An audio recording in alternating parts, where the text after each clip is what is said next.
북한이 코로나19로 인한 격리자가 18만 7천 명을 넘어섰고 확진자를 포함한 6명이 사망했다고 밝혔습니다. 윤석열 대통령은 북한 주민에게 코로나19 백신을 비롯한 의약품을 지원할 방침이라고 밝혀 성사 여부가 주목됩니다. 윤석열 대통령이 차관급과 외청장 21명에 대한 인사를 단행했습니다. 신임 국세청장으로 김창기 전 부산지방국세청장을 지명했고 법무부 차관엔 여성 최초로 서울중앙지검 차장검사를 지낸 이노공 변호사가 임명됐습니다.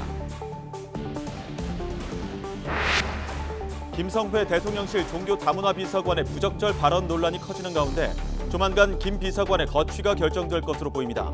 윤재순 대통령실 총무비서관은 검찰 재직 시절 성비위 등으로 2차례 징계성 조치를 받은 사실이 뒤늦게 알려져 부실 검증 논란이 커지고 있습니다.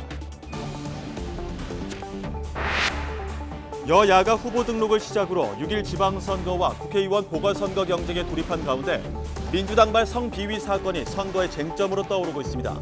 국민의힘과 민주당은 서로 상대당의 성비위 의혹을 거론하며 공세 수위를 높였습니다. 국내 코로나19 신규 환자는 3만 2천여 명으로 안정적으로 감소세를 보이고 있습니다. 정부는 최근 방역 지표와 최근 증가하고 있는 해외여행 수요를 고려해 국제선 운항 횟수를 늘리고 해외 입국 시 방역 절차를 대폭 완화하기로 했습니다. 경유값이 휘발유 가격을 앞지르며 연일 급등하면서 화물차 운전기사들의 부담도 커지고 있습니다. 중장비 운전자들도 유류비 증가로 인한 수익 악화로 고충을 호소하고 있습니다.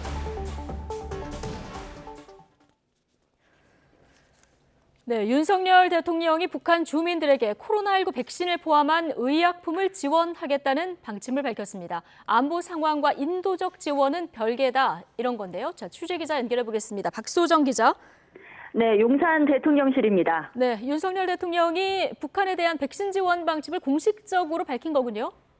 네, 그렇습니다. 어제 대통령실 핵심 관계자는 윤석열 대통령이 인도주의적 차원의 북한 지원에 대해서 예외로 생각한다는 말을 했었는데요. 그러니까 북한의 도발에는 강력하게 대응하되 인도적 지원에 대해선 문을 열어놓겠다는 뜻으로 해석이 됐는데 이후 추가 공지를 통해서 이는 다분히 원론적 입장이라고 해명을 했습니다. 그런데 하루 만에 공식적으로 지원 방침을 내놓은 겁니다. 윤석열 대통령은 북한 주민에게 코로나19 백신을 비롯한 의약품을 지원할 방침이라고 강인선 대변인이 전했습니다. 강 대변인은 최근 북한에선 코로나19 대유행으로 감염 의심자가 폭증하는 것으로 알려져 있다고 말한 뒤 이 같은 대통령의 지원 방침을 설명했습니다. 이어 구체적인 지원 방안은 북한 측과 협의해 나갈 예정이라고 덧붙였습니다. 윤 대통령은 대선 후보 시절에도 백신 지원 의향을 밝힌 바가 있습니다. 그리고 조금 전에 그 배경 설명을 위한 브리핑이 추가로 있었는데요. 구체적인 의약품 품목에 대해서는 해열제와 마스크, 진단 키트 등이 될 수 있다면서 앞으로 북한과 논의를 진행하는 과정에서 구체화할 것이라고 설명을 했습니다. 또 대통령실 관계자는 북한에서 연락이 온 것이냐는 질문에 연락이 온 건 아니라고 답했습니다. 또 전달할 경로가 정해졌는지에 대한 물음에는 경로가 있는 건 아니고 윤석열 정부의 입장을 정한 거라고 언급했습니다. 다만 국가안보실 관계자는 인도적 지원과 군사안보 차원은 별개의 문제라고 강조하기도 했습니다.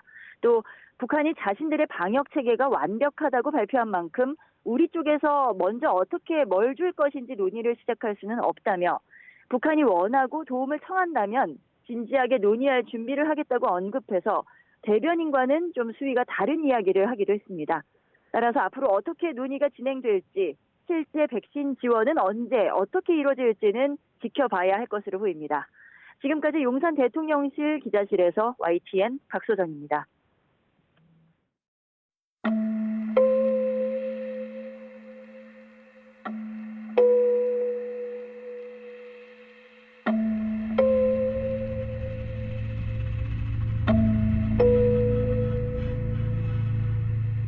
여성을 온전한 인격체로 보지 않는 잘못된 그런 의식을 반드시 도려내겠습니다.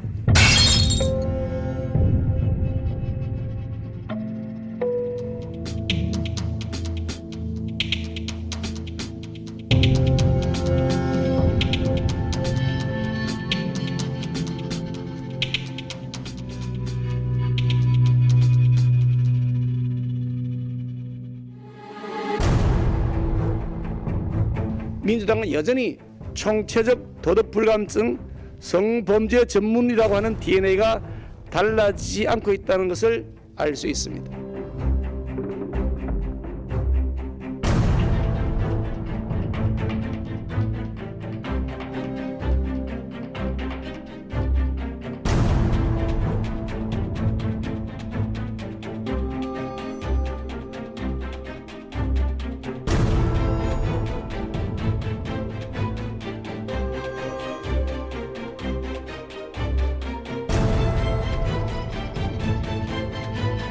윤석열 정부 첫 내각의 불공정, 몰상식 인사 대참사에 이어 이번에는 대통령 비서실 인선의 민낯이 드러나고 있습니다.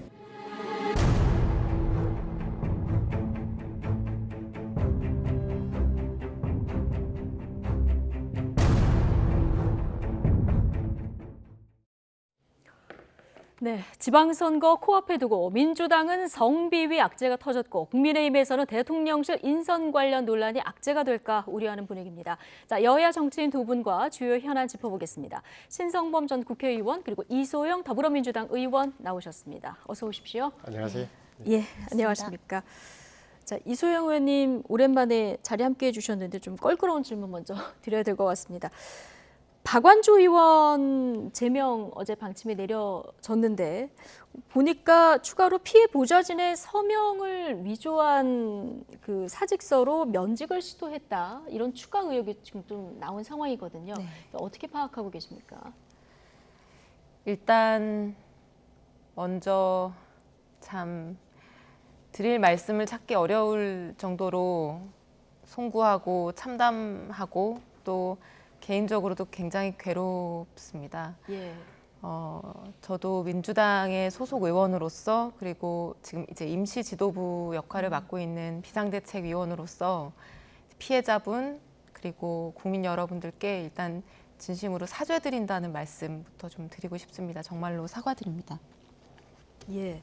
민주당 말씀하신 이제 예. 대리 서명 문제 같은 경우에는 지금 어제 오늘 그런 의혹이 제기되고 있는 것 같습니다. 예. 이 피해자분께서 이 문제 제기를 한 이후에 뭐 의원 면직, 직권 면직 뭐 이런 것들을 시도하는 과정에서 이제 부적절한 일들이 있었다라고 하는 예. 이제 말씀들이 있어서요. 좀 빠른 조사가 필요할 것 같고 당연히 그게 사실이라고 하면은 굉장히 중대한 문제고 네. 아주 엄정하게 다뤄져야 되는 사안이라고 예, 생각합니다. 그러니까 만약에 서명을 위조했다고 하면은 이건 또 다른 차원의 문제가 될 수도 있는 네, 거고요. 형사적으로도 문제가 당연히 될 겁니다. 그렇죠. 그러면 네. 확인이 되는 대로 여기에 상응하는 당의 조치가 있어야 한다 이렇게 보시는 거겠군요. 네, 당 자체적인 조치도 필요할 것이고요. 필요하다면 고발 조치도 해야 된다고 생각합니다. 예. 이소영 의원께서 진심으로 죄송하다. 90도로 좀 인사까지 이렇게 사과까지 하는 모습을 저희 보고 왔는데 이 어떻게 대응하느냐 이런 부분도 좀 중요할 것 같습니다. 신성범 의원님 보시기에 이 의혹 그리고 민주당의 대응 어떻게 보십니까?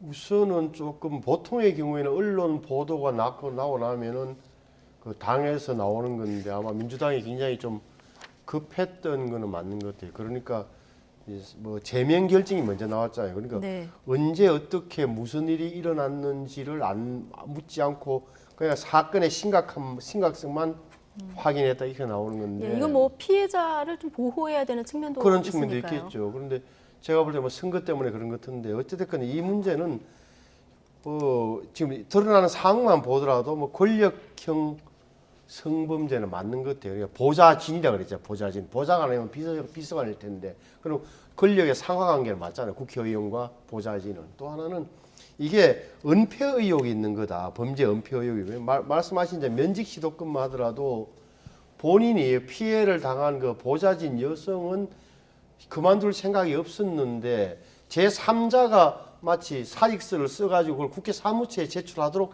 했다는 거 아니에요. 이건 진짜 형사 사건이에요. 이게 그렇게 비화될 거라고요. 그래서 저는 그런 의미에서는 좀 단순하게 민주당에서도 뭐 제명했다는 걸로만 넘길 건 아니고 국회윤리특위위원회에 좀 넘겨서 이런 거 좀 판단을 받아보는 게 좋겠다. 그리고 필요하다면 말씀하신 대로 뭐 고소 고발을 하든지 해서 형사 사건으로 저는 넘어갈 수밖에 없는 것 같다라고 봐요. 형사 사건화 될 것 같아요. 이거는. 조금 더 첨언을 드리자면은 사실 이제 구체적인 사실관계와 관련해서는 피해자분께서 노출을 원하지 않으셔서 이제 자세한 말씀을 좀 드리기는 어려울 것 같습니다.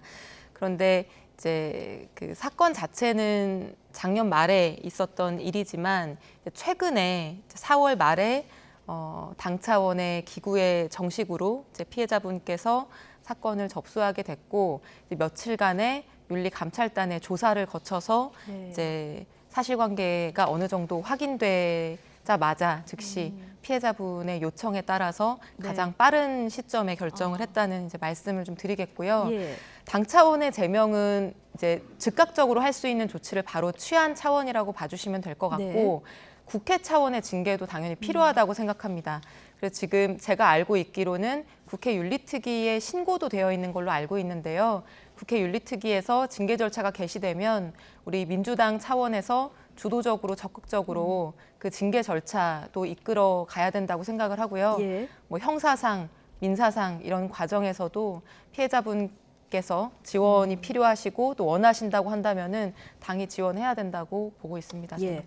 자, 이재명 선거대책위원장은 민주당 제명 조치에 공감한다. 오늘 이런 입장을 밝혔고요. 어제 고개를 숙였던 박지원 위원장, 자, 이준석 국민의힘 대표를 소환했는데요. 자, 여당 비판까지 같이 듣고 오시겠습니다.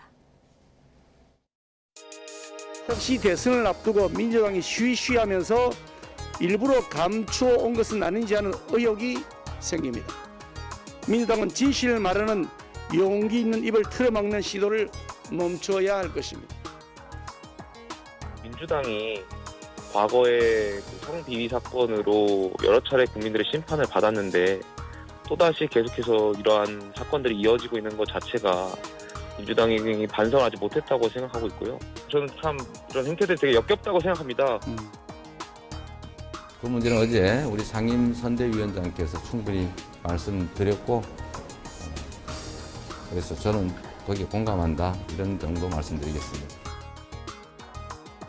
국민의힘 이준석 당대표는 성상납과 징계원멸 의혹을 갖고 있습니다. 그런데 징계 절차를 지방선거 이후로 미루기로 했다고 합니다. 민주당은 그나마 수준 중이지만 국민의힘은 지금도 숨기는 중입니다. 국민의힘은 우선 이준석 당대표를 징계하십시오. 그리고 민주당과 같은 표수를 개시해야 합니다. 최소한 그 정도 조치는 해야 민주당을 비판할 자격이 있습니다. 네. 자, 발언을 차례로 듣고 오셨는데요. 자, 이소영 의원님, 국민의힘에서 총공세를 하면서 한 얘기가 대선 때문에 좀 숨긴 건 아니냐 이런 의혹을 또 제기를 했는데요. 이 부분에 대해서는 지금 어떻게 파악하고 계십니까? 그것은 전혀 사실이 아닙니다. 사실 그 성폭력 사건이라고 하는 것이 피해자분께서 이 사건을 정식으로 문제 제기하기 전까지는 제3자가 나서서 어떤 조치를 취하는 것은 적절하지 않을 수도 있고 분명히 한계가 있는 것인 상황인데요. 4월 말에 당에 이 문제가 정식으로 접수되기 전까지는 당 차원에서 이거를 알면서도 또는 접수를 했는데도 이거를 지연시켰다거나 이런 사안은 전혀 아니고요. 예. 그 피해자분의 의사를 가장 존중한 시점이라고 좀 말씀드릴 수 있을 것 같습니다. 예. 그리고 지금 민주당의 비상대책위원장이 박지현 위원장인데 예. 잘 아시다시피 박지현 위원장은 디지털 성범죄 사건인 이제 N번방 사건을 밝혀낸 그 추적단 불꽃이라는 곳에 이제 활동가로 유명하신 분이죠. 그렇죠. 그런 인물이고 이 성범죄 그리고 어떤 이 성비위 그리고 성차별적인 문화 이런 것들을 바꿔내는 것이 예. 박지현이라고 하는 사람 개인에게도 굉장히 중요한 문제이기 때문에 이거를 미리 알았다면 절대 이걸 좌시할 수 없었을 겁니다. 네. 저도 마찬가지고요. 예. 박지원 위원장이 오늘 이준석 대표를 소환했는데 이 문제는 어떻게 보십니까? 저는 이게 여야의 문제도 아니라고 생각하고요. 그리고 누구도 자유로울 수 있는 문제. 우리는 전혀 그런 예. 일도 없고 그럴 수도 없다. 이렇게 자신할 수도 없는 문제라고 생각하고 그게 여야든 누구든 사실은 겸허하고 굉장히 경계하는 자세를 취해야 예. 되는 이제 문제라고 생각하는데 저는 이게 이준석 대표나 누구 이런 특정한 개인에 대해서 얘기했다기보다는 정치권 전체가 예. 여야를 막론하고 이런 성비위 문제에 대해서 엄정한 태도를 취해야 우리 사회가 달라질 거다라는 취지의 말로 이해했습니다. 예. 이준석 대표도 지금 당 차원에서 징계 절차가 진행되고 있지 않습니까? 이런 그렇죠. 보도를 전했던 것 당 같은데. 중앙윤리위원회, 당내에 있는 가장 큰 윤리기구인 당 중앙윤리위원회에서 징계 절차에 착수했죠. 그러니까 네. 무슨 말이냐면은 사안을 조사해서 당 대표를 이준석 당 대표를 어떻게 할지를 결정하겠다는 이제 징계 절차에 착수했다.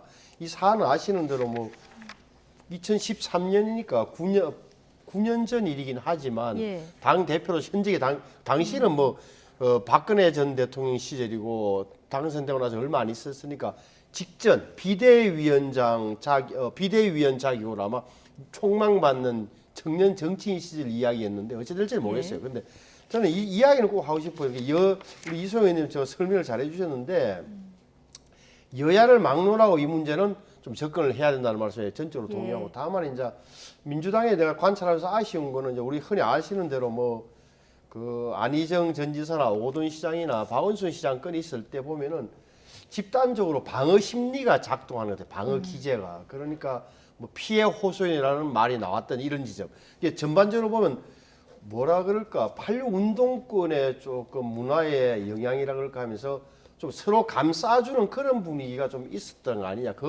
저는 오히려 연장선상이라고 좀 보는 편이에요. 그러니까 여기에 대한 인식을 사건 불거질 때마다 반성한다고 해서 결의문 내고 했지만 이게 왜 정말 심각하냐. 여성 한 분 한 분 뭐 보좌진을 포함해서 어떻게 대해야 되는지 의원 한 분 한 분들이 인식을 잘 못했던 저는 그런 그 문제가 분명히 있는 거다. 집단적 문화의 문제도 분명히 있다는 점은 뭐 민주당에서도 아셔야 되고 또 국민의힘도 마찬가지고 저는 예. 그 정치권에 만연한 어떤 그런 문화가 있다고. 예를 들어서 뭐 좀 뭐 마초락한 뭐 표현이 어색합니다만 여성의 권리나 이런 데 대해서 특히나 이 성비 문제에 대해서 남자들끼리 남성들이 많다 보니까 의원들이 조금 이렇게 서로 감싸주는 이런 분위기에 대해서는 서로 딱 끊어내는 네. 그런 계기가 돼야 될 것 같아요. 네, 근데 박지원 위원장을 영입하면서 논평이라든가 대응이 과거 조금 달라진 측면도 좀 달라진 게 느끼겠더라고요. 있어 보이는데, 자 이소영 의원님, 네. 이 건만 말고요. 최강욱 의원이 얼마 전에 이제 발언 논란이 있었는데 이거에서 추가 제보도 좀 들어오고 있다고 하고요. 네. 그리고 김원희 의원 보좌관 관련 2차 가해 이런 의혹도 좀 불거진 상황이고 보좌진 협의회에서 지금 제보가 많이 들어오고 있다 얘기를 하고 있거든요. 네. 이거 다 받는 대로 당에서 다 처리하고 이번에 이걸 좀 박지원 위원장이 도려내겠다 이런 얘기를 했는데 동의하십니까? 당연히 동의하고요.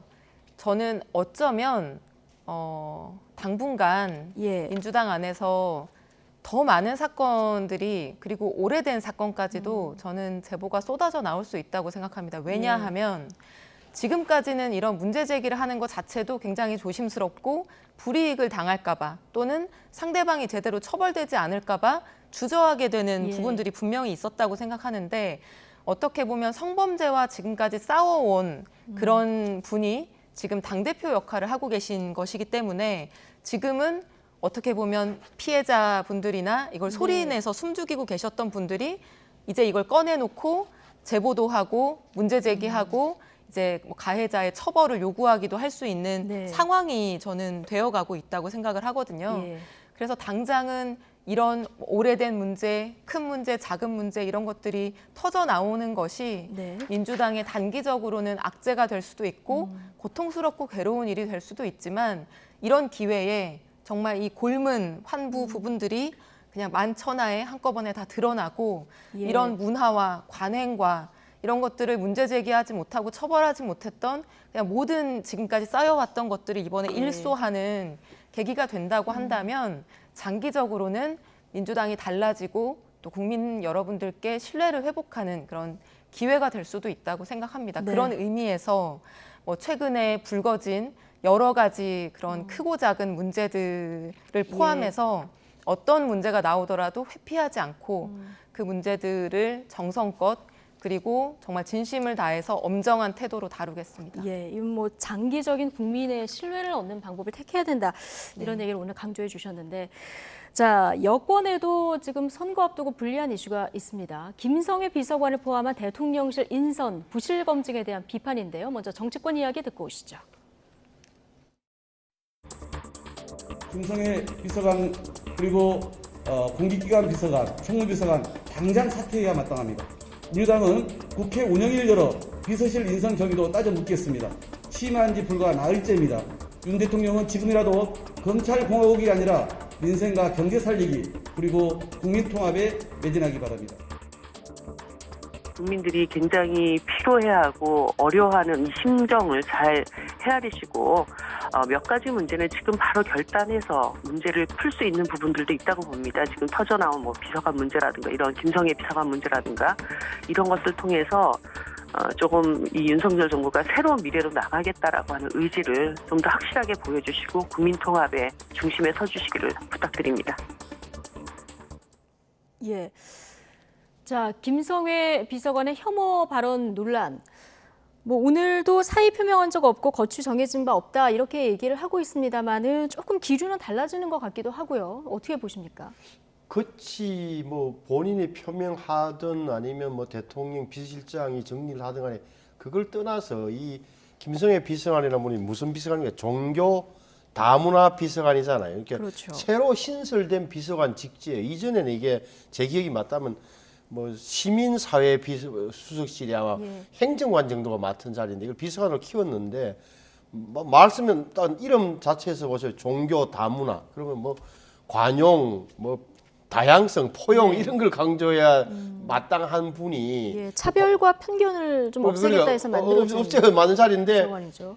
과거에 이제 행적이긴 하지만 이게 썼던 글이나 이런 게 굉장히 좀 험하잖아요. 예를 들어서 조선시대 여성의 절반 이상이 놀이에 따른 그런 아니면 동성애도 정신병이다. 물론 동성애에 대해서 사람들이 찬양하는 게 대해서는 많은 사람들이 찬양하진 않고 오히려 퀴어 축제 이런 것에도 약간 부담감을 느끼는 게 사실이고 그렇다고 해서 정신병 취급을 하거나 치료 가능한 병으로 보기보다는 약간 일탈로 보는 게 상식적인데 그런 이를 일련의 은행 같은 것이 종교 다문화 비서관이 안 맞다 이런 건데 저는 분명하게 부적절하다. 그리고 인선도 왜 이런 분을 꼭 종교 다문화 비서관에 썼는지를 누가 추천했는지 잘 모르겠어요. 하지만 전체적인 이미지를 개선하기 위하고 윤석열 대통령 정부의 성공을 위해서라도 조속히 좀 인사 문제 좀 정리가 돼야 된다고 저는 생각해요. 언행도 부적절하고 이 자리에도 맞지 않아서 조속히 정리되는 게 맞다 얘기를 해주셨는데 대통령실이 오늘 윤 대통령에게 여론을 가감없이 전달하고 있다 이렇게 얘기를 했거든요. 이 여론을 들은 윤 대통령 어떻게 판단할 거라고 예상하십니까? 누가 됐든 막론하고 국민을 화나게 하는 인사는 하지 않는 것이 정답이겠죠. 사실 이제 이 김성회 비서관이라고 하는 분 하신 말씀 중에 이제 저는 가장 국민들 정서에 반한다라고 생각하는 부분이 그 일본군 위안부 피해자들이 보상 요구하는 거를 화대라고 이제 표현한다거나 하는 부분들이 SNS에 이제 다 공개가 되어 있는 상황이었는데 이거를 저는 인사를 담당하시는 분들이 몰랐을 거라고 생각하지는 않고요. 누구든지 검색해서 사실 기자분들이 이렇게 손쉽게 찾는 것을 인사검증 과정에서 놓칠 리는 없죠. 그래서 이 정도는 괜찮다라고 아마 생각을 해서 임명을 하게 된 것일 텐데 그게 여야를 막론하고 또는 누구를 막론하더라도 이렇게 국민들 정서에 반하는 생각과 사고방식을 가지고 있는 분들이 또 1급이지 않습니까? 비서관이 1급 공무원인데 이렇게 고위공직에 임명되는 것은 부적절하다고 생각하고 윤석열 대통령께서도 빠르게 이 문제를 정리하시는 게 저는 도움이 될 거라고 생각합니다. 이거 말고도 총무비서관 과거 검찰 재직 당시 성비위 의혹도 지금 나왔는데 과거 글이라던가 과거 징계 이력 같은 거는 조금 검증을 하면 될 것도 같은데 그 인사 그러다 보니까 사전 검증이 좀 부실한 거 아니냐 이런 지적이 계속 나와요.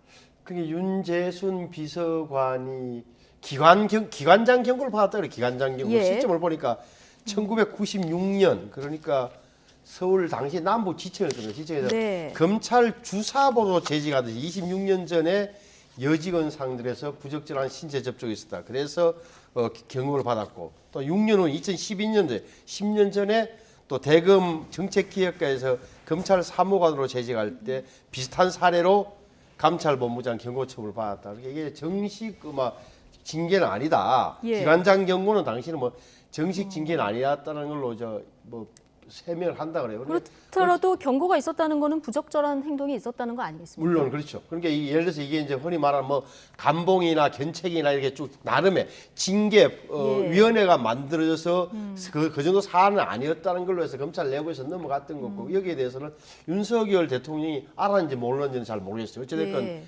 총무비서관에서 이제 야당에서 지금 민주당이 공격을 집중하는 이유는 지금 청와대 전체가 검찰 비서관들이 너무 많다는 사실도 부각시키려면 이런 의도도 있어 보여요. 어쨌든 윤재순 그 총무비서관에 대해서는 뭐 그런 사실은 있었다. 하지만 그 당시 그 시절에는 기관장 경고에 거치던 사안이다가 사실 일반적으로 이야기하는 팩트 같아요.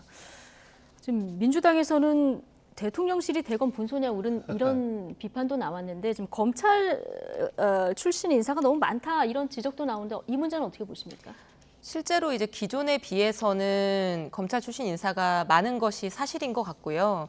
특히 윤석열 대통령께서 검찰 출신 대통령이기 때문에 너무 검찰 국가화되는 거 아닐까? 검찰 공화국이 되는 거 아닐까? 너무 검찰 출신들이 정부를 좌지우지하는 거 아닐까라고 하는 이제 국민들의 염려가 어느 정도 있는 상태이기 때문에 오히려 의식적으로 그런 오해를 피하는 저는 조치도 필요했다고 보이는데 오히려 실제 인사를 보면은 검찰 출신들이 너무 많이 기용된 나머지 정말 이제 그 의구심이 확신으로 진행되어 가는 게 아닐까라고 하는 걱정이 됩니다. 능력이 있다 하더라도 좀 안배가 있어야 된다 이렇게 보시는 건가요? 사실 대통령의 인사라고 하는 거는 능력도 굉장히 중요하지만 여러 가지 오해를 피하기 위한 안배도 굉장히 중요하게 보지 않습니까? 지역 안배든 예컨대 뭐 출신 학교가 너무 집중되지 않게 하는 거라든지 그리고 대한민국에 사실 뭐 검사가 그렇게 인원이 많지 않거든요. 뭐 3,000명인가 뭐 그 정도밖에 안 되는 걸로 알고 있는데 그 한 집단의 출신 분들이 고위공직을 굉장히 많은 비율로 점한다는 것 자체가 좀 평범한 상황은 아닌 거죠. 알겠습니다.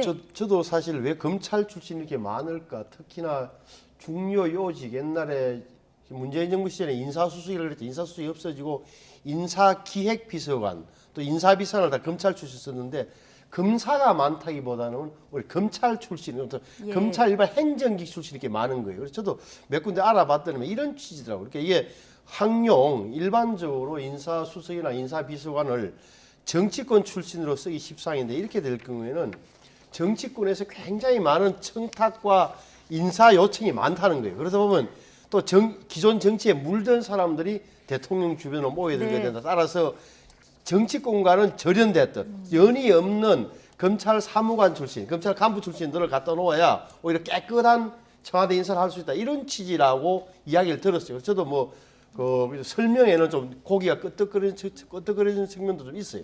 네, 알겠습니다. 자, 이런 여러 가지 사안들 국민들이 다 보시고 아마 6.1 지방선거 때 판단을 하시는 기준이 될 수도 있을 것 같은데요. 지방선거 앞두고 정당 지지율 한번 보실까요? 오늘 나온 갤럽 여론조사 보시겠습니다.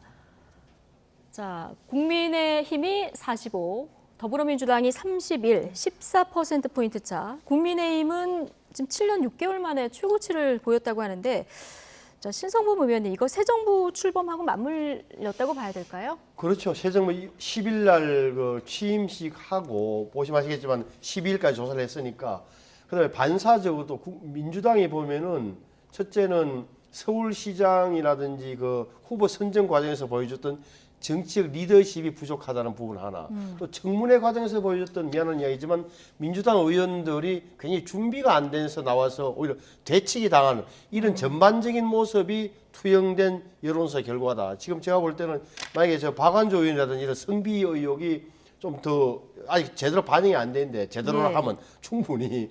근데 시간이 좀 지나면은 저는 민주당 지지도가 좀 더 빠질 가능성도 있다고 봐요. 더 벌어질 것이다. 네. 근데 여론 흐름이 좀 더 벌어질 것이다 이렇게 예상을 하셨는데 그러면 민주당으로서는 지금 한덕수 총리 인준 표결 문제 이걸 좀 굉장히 고민을 하고 계실 텐데요. 어떻게 될 거라고 예상하십니까? 이제 여러 번 의총에서 논의를 하시겠습니다만. 일단은 국민 여론이 중요하다고 생각을 하고요. 지금 한덕수 후보자와 관련해서 나온 의혹들이 한두 가지가 아니고 그중에서는 국민 정서상 받아들이기 어려운 부분도 있고 또 총리까지 하신 오랜 공직 생활 경험을 가지고 이제 로펌에서 수십억 대의 뭐 이익을 받으시면서 예. 그런 것들을 공적 네트워크와 공적 자산을 사적으로 활용한 부분들 이런 것들이 굉장히 지금 뭐 여론은 안 좋은 상황으로 알고 있습니다. 예. 그래서 국민의 여론 동향, 여론의 어떤 국민의 마음을 잘 살펴서 민주당도 합리적인 예. 선에서의 판단을 해야 된다고 근데 봅니다. 여론조사를 보니까 적절하냐 부적절하냐 하고 그래도 인준해줘야 되냐 안 해줘야 되냐 이 여론은 조금 결의 차이가 있는 것 같이 결과가 나오던데 16일 대통령 시정연설이 예정돼 있는데 이때 이제 한덕수 표결이 이루어질지 관심이거든요. 좀 주목해서 봐야 되겠군요. 네, 그건 좀 기다려봐야 될 것 같습니다. 알겠습니다. 네. 자, 신성범 의원님, 총리 인준 표결 결국 이 한동훈 후보자 그리고 정호영 후보자 그 뭐 떼서 생각하기는 좀 어려운 이런 상황인데 오늘 갤럽 여론조사 잠깐 보여주실까요? 자, 정호영 장관 후보에 대한 적합 여론 그리고 한동훈 법무부 장관 후보에 대한 적합 여론을 보면은 한동훈 후보자는 적합 여론이 좀 더 많아졌고요. 정호영 의원은 여전히 적합하지 않다 의견이 이렇게 많은 상황입니다. 자, 윤석열 대통령이 조금 전에 이제 한동훈 법무부 장관 후보자 청문 보고서 재송부 국회에 요청했다 이런 속보도 저희가 이제 자막으로 보여드렸는데요. 결국 대통령이 여론 다 보시고 어떤 선택을 할 거라고 보십니까? 관건은 한덕수 총리 임명 후보 임명 동의안을 언제 본회의에서 처리하느냐예요. 근데 제 말씀은 네. 지금 민주당에서도 처음에는 말은 그렇게 안 하지만 결국은 한덕수, 한동훈, 정호영을 연계시켰단 말이에요. 근데 연계시키는 전략이 깨졌어요. 왜 깨졌느냐? 청문회를 잘못하는 바람에 국민 여론에 오히려 거꾸로 뒤집어서 반박을 되면서 연계를 못 시키는 거예요. 그래서 예. 그래서 일부 이제 예를 들어서 정성호 의원 같은 경우는 한덕수 후보에 대해서는 조건 없는 인준 표기를 하자. 다시 말해 연계시키지 말자. 연계하지 않겠다는 공식으로 밝히자. 이런 취지란 말이에요. 그러면 빨리 제가 볼 때는 이걸 해줘야 돼요. 한덕수 총리 후보자에 대해서는 그 본회의에 올려서 가부를 결정을 해줘야 돼요. 그 다음에 윤석열 대통령이 어떻게 하는지는 그 다음에 봐야 돼요. 여기서 만약에 말 나온 대로 정호영 후보자에 대해서 한덕수 총리 후보자가 통과되고 나서 통과도 아니다 되고 나서 정호영 후보자를 임명하게 되면 민심은 오히려 더 나빠질 수도 있고 뭐 이런 거니까 저는 적어도 현재 분위기로 봐서는 만약에 민주당이 한덕수 후보자 여기에 본회의 표결에 어떻게 보면 순조롭게 진행된다면 윤석열 대통령 입장에서도 6월 지방선거와 앞으로 미래 관계, 여야 관계를 위해서 정호영 후보자는 아깝지만 굉장히 인간적으로 미안하지만 뭐 이래서 설명하고 뭐 사퇴, 자진 사퇴를 유도할 수도 있지 않겠는가? 그 원래 정치라는 게 뭐 그럴 수밖에 없는 거니까. 그렇군요. 민주당이 한덕수 총리를 조건 없이 통과시켜주면 대통령도 뭔가 좀 판단을 할 것이다 이렇게 당연히 그 정치가 예상을 그렇게 진행되는 게 맞는 거예요. 예상을 하셨는데 그거는 쉬운 사실 판단이 아닐 수도 있는 게요. 최근에 총리가 누구였는지 이제 생각해 보면은 이낙연 총리, 정세균 총리, 김부겸 총리 다 인사청문회를 거쳤지만 이렇게 종합적인 비위 사실 그리고 비위 의혹들이 나온 총리가 최근에 없었습니다. 그런데 한덕수 총리 후보자 같은 경우에는 지금 뭐 10가지 10대 의혹이라고 얘기 나오는 것만 하더라도 굉장히 누가 봐도 심각한 결격 사유로 볼 만한 의혹들이 많은 상황인데 이것이 단순히 어떤 정치적인 이유만으로 모든 공직자들의 어떻게 보면 총괄 수장이 되실 분인데 그런 분에게 엄격한 잣대를 들이대지 않고 그렇게 관대함을 발휘하는 것이 국민들 시선에서 어떻게 보일지 이런 부분도 같이 좀 판단해야 된다고 봅니다. 민주당에서도 뭐 여러 가지 의견이 있을 텐데 의총 결과를 좀 지켜보도록 하고요. 6일 의원님께서 우리 이 의원님께서 말씀하신 만약 이게 의원총회로 가면 대부분의 경우 모든 정당이 의원총회로 가서 하다 보면 사실은 또 강경론과 원칙론을 우시하게 되는 거예요. 이렇게 되면은 당론으로 반대하자 이렇게 결론이 나오면은 저는 전국은 앞으로 더 꼬일 거예요. 제가 짐작한 데는. 아, 그렇군요.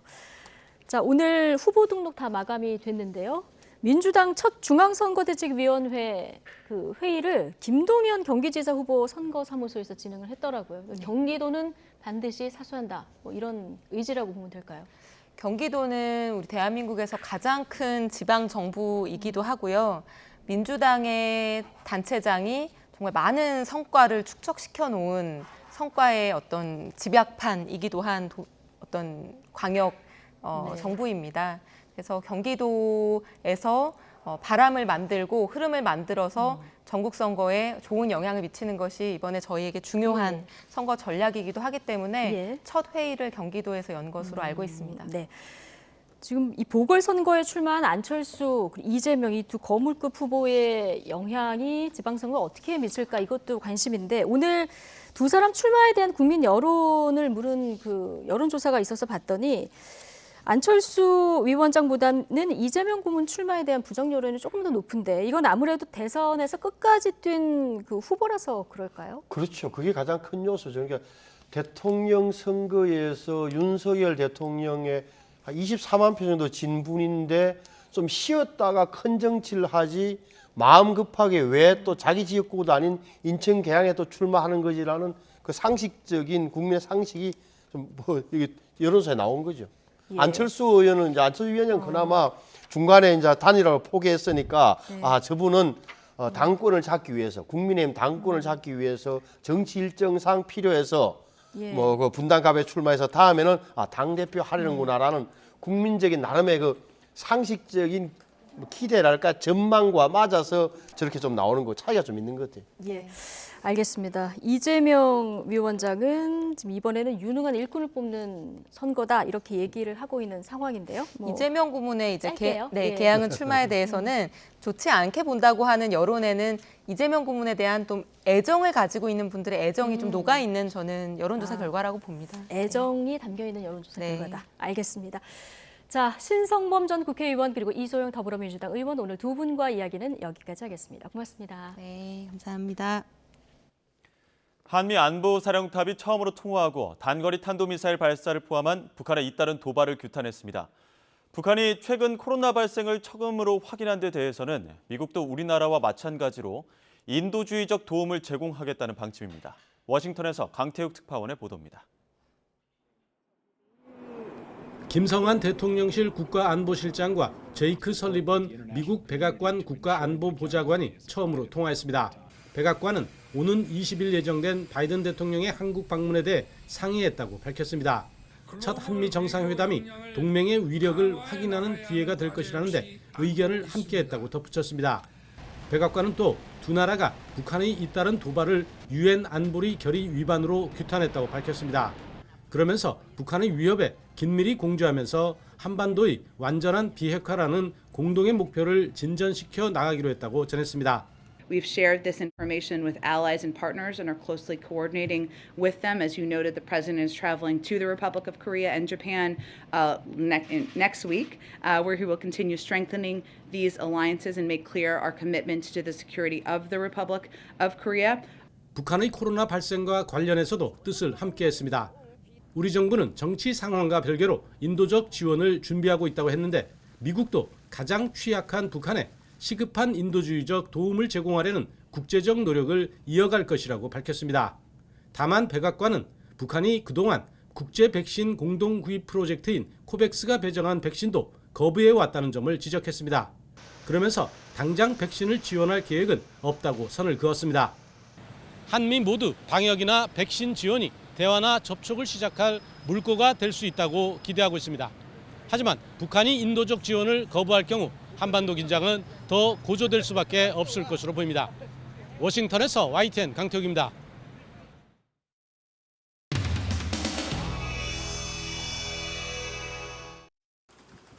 당내 성비위를 막기 위해 최선을 다했지만 또 사고가 터졌습니다. 오늘 박안주 의원에 대한 제명 결정을 하게 되었습니다.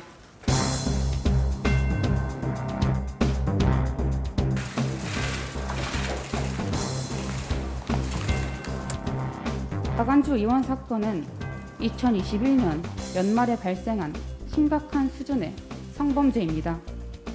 어떠한 변명의 여지도 없습니다.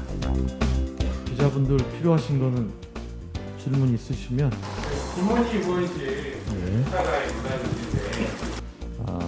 문화주인데 당 비대위원장의 지시로 2차 가해 부분에 대한 조사 명령이 내려져 있다고 말씀드리겠습니다. 최강욱 의원의 법사위 온라인 회의 당시의 발언권과 관련해서 중앙당 윤리심판원의 직권 조사를 명하기로 했습니다. 민주당에서 박원순, 오거돈, 안희정을 관통하면서 이어져 온 성범죄 DNA는 개선되기는커녕 더 기승을 부리고 있습니다. 성범죄 전문당이라고 해도 과언이 아니라는 생각이 들 지경입니다.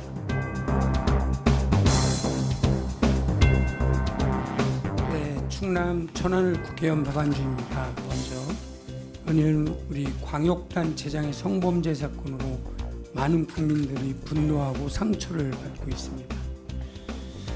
굉장히 참혹하고 부끄러운 심정이고요. 사실 피해자라고 부르지 않았던 부끄러운 성인지 감수성에 대해서 국민들이 이해 못하고 있는 것도 사실입니다.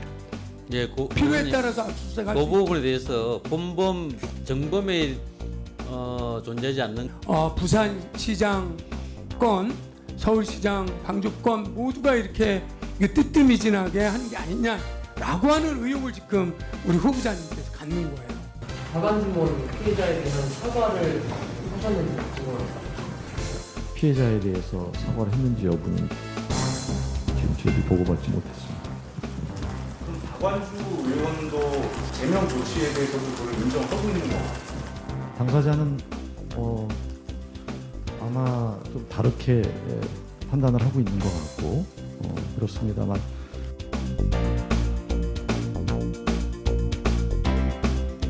성추행 의혹을 있는 사실 그대로 냉정하게 확인해야 할 것입니다. 피해자의 관점에서 봐야 한다라는 원칙 또한 이번에도 예외일 수는 없다라고 생각합니다.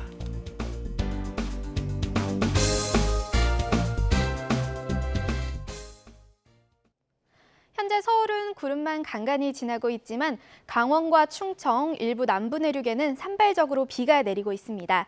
오늘 밤까지 이들 지역에는 5mm 안팎의 적은 비가 오락가락 이어지겠습니다. 주말인 내일은 다시 전국적으로 맑은 하늘이 드러나겠고요. 서울 낮 기온 21도로 고온 현상이 누그러지면서 야외 활동하기 좋겠습니다. 다만 외출하실 때는 강한 자외선에 대비가 필요하겠습니다. 현재 서울에는 건조주의보가 발효 중입니다. 특히 내일은 서해안과 중부지방을 중심으로 바람도 강하게 불 것으로 보이니까요. 산불 등 화재 발생하지 않도록 각별히 유의하시기 바랍니다. 내일 아침 기온은 오늘보다 2에서 4도가량 낮겠습니다. 서울 11도, 대전 11도, 대구 13도가 예상됩니다. 내일 낮 동안에는 예년 이맘때 봄 날씨를 보이겠습니다. 서울 21도, 대전 22도, 대구 24도가 예상됩니다. 날씨였습니다. 네, 금요일 더 뉴스 마치겠습니다. 함께해 주신 여러분 고맙습니다.